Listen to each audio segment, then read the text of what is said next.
Вчера мы чуть-чуть, как бы скажем так, да, подошли неправильно к этапу к этому. А сейчас собрались, тренер назначил режим, ну вот пришли вроде и получилось. Виктория, расскажите, как вы попали в команду «Союз»? Я играла так по школе за девочек в команде «Ступин Атлант». Вот, и там были два прекрасных тренера. Они, по всей видимости, знали вот Ангелину, нашего капитана команды.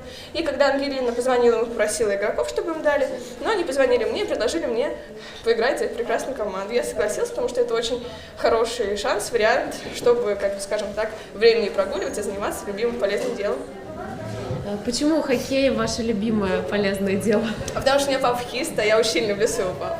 У меня папа уже не играет, он у меня уже в возрасте, такой, скажем так, взрослый. Нет, но он играет в любителях, как бы, да, он так потренировывает чуть-чуть любителей. Вот, а раньше он мне был круто играл, был крутым мужичком, как, в принципе, как сейчас. Как так получилось, что папа вас, свою дочку, заразил хоккеем? Это нет, он меня не заражал. Он меня просто всегда везде с собой брал, и мне это нравилось. А когда я просила с собой, точнее, привезти меня на хоккей, он сказал, что ты, типа, вообще маленькая, слишком не подходишь для этого. И тогда я сама пошла в хоккей и сказала: папа, я буду. Ну, естественно, он мне не поверил, думал, сейчас неделька так, но я задержалась на подольше. И он очень счастлив от этого. Чем вас больше всего привлекает хоккей, за что вы больше всего цените эту игру? Я ценю за азарт, за то, что, ну, допустим, для меня на льду это совершенно другое. То есть я на лед выхожу, у меня злость, агрессия, я такая вся плохая, а выхожу со льда, все добрые, все хорошие, потому что все, что на льду, остается на льду, и вот это я люблю.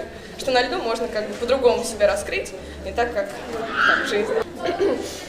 Можно обрести свою внутреннюю силу, агрессию внутреннюю, которая, как бы, она в любом случае любому человеку нужна. Вот. Можно приобрести сломанную нервную систему, но это в жизни носить не стоит. Я думаю, так.